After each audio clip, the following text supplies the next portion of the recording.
uyu mugore dutangiranye mu mashusho ni Agathe Uwiringiyimana, umugore umwe rukumbi wabaye Ministri w'intebe mu mateka y'igihugu cy'u Rwanda. Hari benshi bajya bibaza kuba Ministri b'intebe babayeho mu mateka y'u Rwanda. Uyu munsi ni munyemerere turebe ku ncamake kuri ba Ministri b'intebe b'u Rwanda kuva mu mwaka w'1993 kugeza uyu munsi. Mbahaye ikaze mwese, Dive irakoze nje niko nitwa. Natubwira ati nejo bundi bizabuko. Murakoze.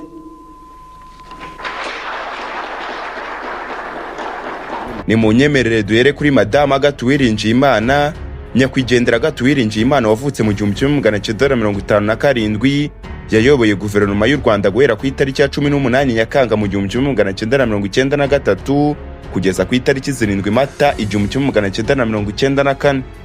Madame Uwiringiyimana Agathe yari umurwanashyaka wa MDR, Mouvement Démocratique Républicain, ishyaka ryaharaniraga demokarasi ryakomokaga kuri MDR Parimehutu, ariko iri jambo ryaje kuvanwaho kubera ingengabitekerezo y'amacakubiri ashingiye ku moko n'uturere, hasigara MDR nayisetswa mu mwaka w'2003 kubera kugaragaramo ibisigisigi by'ingengabitekerezo ya jenoside byasizwe n'abashinze Parimehutu. Madame Agathe Uwiringiyimana kugeza ubu niwe mugore wenyine wabaye Ministri w'intebe mu mateka y'u Rwanda. Yakoze imirimo itandukanye irimo kwigisha muri kaminuza y'igihugu y'u Rwanda, Université Nationale du Rwanda, akaba n'impuguke mu by'ubutabire. Mu buzima bwe yaranzwe no kuba impirimbanyi y'uburenganzira bw'abagore n'uburezi muri rusange. Madame Uwiringiyimana Agathe yishwe ku itariki 7 Mata 1994 mu gihe cya jenoside yakorewe Abatutsi, hashize amasaha make indege ya Perezida Juvenal Habyarimana ihanuwe. Nyuma ya Madame Agathe Uwiringiyimana hari Ministri Jean Kambanda.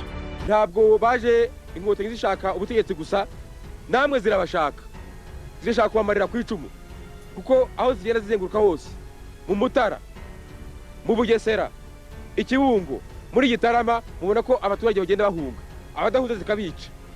Mugomba no kumenya kwirwanaho. Niyo mpamvu twasabye ko abaturage batozwa ibya gisirikare, bagashirika ubwoba, bakubita isasu n'ubundi. Imbunda ntikomeze kuba umusirikare gusa, ngo nuyibona ukuka umutima ugiye ngo irirashisha. Ntabwo imbunda ari umusirikare gusa, umuntu arashobora kugira imbunda ye, barasa nawe ukabaraza ko ufite yawe, nanjye mba ngifite. Jean Kambanda wavutse mu 1955 yasimbuye Uwiringiyimana Agathe ku itariki 9 Mata 1994 kugeza ku ya 19 Nyakanga 1994, ubwo ingabo zahoze ari za FPR inkotanyi zari zimaze guhagarika jenoside yakorewe Abatutsi zigakuraho n'ubuyobozi bwayishyize mu bikorwa. We na bagenzi be bari bariyise abatabazi bagahunga igihugu. Jean Kambanda nawe yari umurwanashyaka wa MDR yari yaracitsemo ibice bibiri. We akaba yari ari muri MDR Power, igice cyari gishyigikiye jenoside yakorewe Abatutsi, nawe yagizemo uruhare rutaziguye. Kambanda yafatiwe muri Kenya na polisi y'iki gihugu ku itariki 18 Nyakanga mu 1997 ku bufatanye n'urukiko mpanabyaha mpuzamahanga rwashyiriweho u Rwanda ICTR, ahamwa n'ibyaha bya jenoside n'ibyibasiye inyokomuntu. Yakatiwe igifungo cya burundu nyuma yo kwemera icyaha, ubu afungiye muri Mali. Nyuma ya Jean Kambanda hari Ministri Faustin Twagiramungu.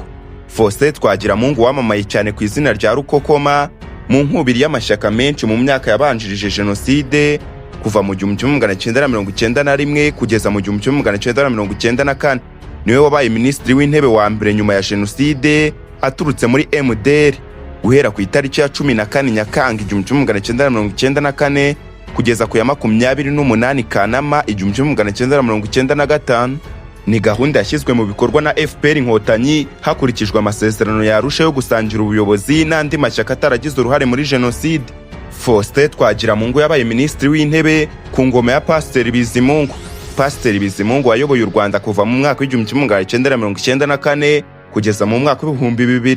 Faustin Twagiramungu yagize uruhare rugaragara mu gutangiza gahunda y'ubumwe n'ubwiyunge, ariko nyuma aza kongera kuganzwa na bya bisigisigi by'amacakubiri yaranze MDR Parimehutu, birangira ashwanye n'ubuyobozi bwa FPR inkotanyi ahunga igihugu.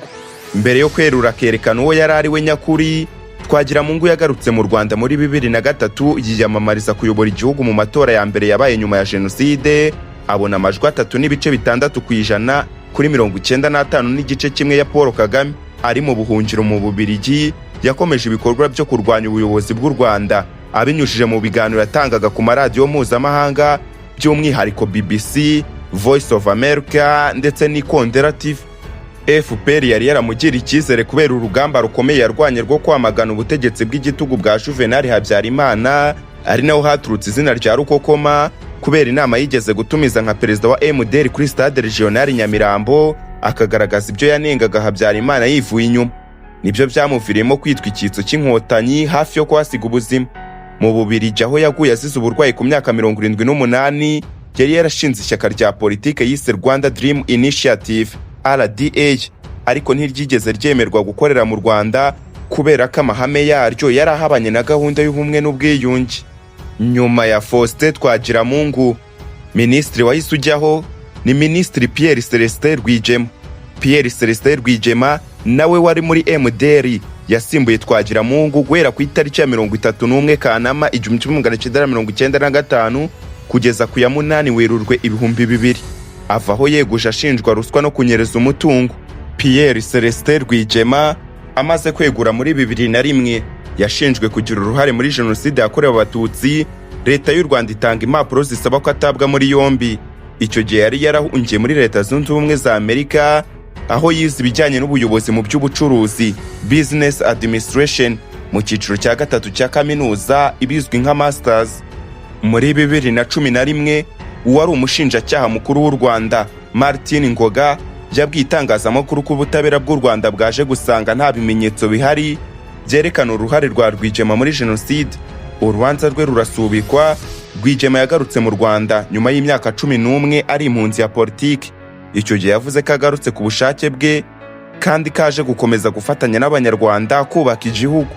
Umukuru w'igihugu rwose umva ubwanjye umutima nama wanjye numvaga uko ngomba gutaha, aho mbisabiye nawe rwose yabyakirana umutima mwiza. Muri 2012 Rwigema yari umwe mu bakandida 8 batowe n'inteko nshingamategeko ngo bahagararire u Rwanda mu nteko nshingamategeko ya Afurika y'Uburasirazuba. Kuri ubu Pierre Celestin Rwigema w'imyaka 73 ni umwarimu muri kaminuza yigenga ya Kigali IRK mu cyiciro cya masters. Ibyo kandi abifatanya no kwigisha muri kaminuza ya Jomo Kenyatta mu cyiciro cya PhD. Nyuma ya Pierre Celestin Rwigema hari Ministri Bernard Makuza wayoboye kuva mu mwaka w'2000 kugeza mu mwaka w'2011. Bernard Makuza wavutse mu 1962 niwe Ministri w'intebe w'u Rwanda wamaze igihe kirekire imyaka 11. Nyuma yo kwegura kwa Rwigema guhera ku itariki ya 8 Werurwe 2002 kugeza ku itariki 6 Ukwakira 2011 yatangiye kuyobora Goverinoma y'u Rwanda nta shyaka barizwamo kuko irya MDR yabagamo mbere ryasheshwe n'inteko nshingamategeko muri 2003 nyuma yo kongera kugaragaramo amacakubiri, maze yigira inama yo kwifatanya na FPR Inkotanyi. Makuza yagize uruhare rukomeye mu kuvugurura inzego z'ubuyobozi no guteza imbere igihugu muri leta iyobowe na His Excellency Paul Kagame. Nyuma yo gushyiraho Goverinoma nshya muri Werurwe 2008, Makuza yongeye kugirirwa icyizere akomeza kuyobora kugeza mu mwaka wa 2011. Ahava ajya kuyobora Sena guhera muri 2014 kugeza muri 2019. Mbere yo kuba Ministri w'Intebe, Bernard Makuza yabaye ambasaderi w'u Rwanda mu Burundi no mu Budage. Ni mwene Anastase Makuza wabaye Ministri ku butegetsi bwa Gregory Kayibanda. Ni ubutegetsi bwavuye mu 1962 bugeza mu 1973.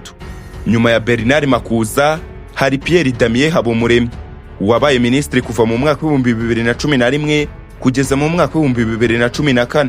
Pierre Damien Habumuremyi ni umwe mu baministri b'intebe bayoboye igihe gito munsi y'imyaka 3. Yaturutse muri FPR Inkotanyi. Yabaye umwarimu muri kaminuza y'igihugu y'u Rwanda Université Nationale du Rwanda no muri kaminuza yigenga ya Kigali IRK. Yabaye umunyamabanga nshingabikorwa wungirije wa komisiyo y'amatora kuva mu 2000 kugeza mu 2003. Nyuma yahayibera umunyamabanga nshingwabikorwa kugeza mu 2008 ubwo yatorerwaga kujya mu nteko nshingamategeko ya Afurika y'Iburasirazuba mu gihe cy'amezi 2, ni ukuvuga kuva muri Gicurasi kugera muri Nyakanga. Pierre Damien Habumuremyi yinjiye muri Goverinoma y'u Rwanda agirwa Ministri w'Uburezi muri Gicurasi 2011 asimbuye Charles Murigande. Yahawe umwanya wa Ministri w'Intebe kuva mu Kwakira 2011 kugeza muri Nyakanga 2014 byaratunguranye cyane kubera ko nta mirimo ya politiki yo mu rwego rwo hejuru yarigeze agaragaramo mbere. Yavuye ku mwanya wa Ministri w'Intebe ahabwa kuyobora urwego rushinzwe impeta n'imidari by'ishimwe. Hanyuma muri Nyakanga 2020 atabwa muri yombi, arafungwa azira gutanga sheke zitazigamiye no gusabira kaminuza ya Christian University of Rwanda inguzanyo zitangwa n'abantu bungukira ku bandi inyungu z'umurengera ibizwi nka Banque Lambert.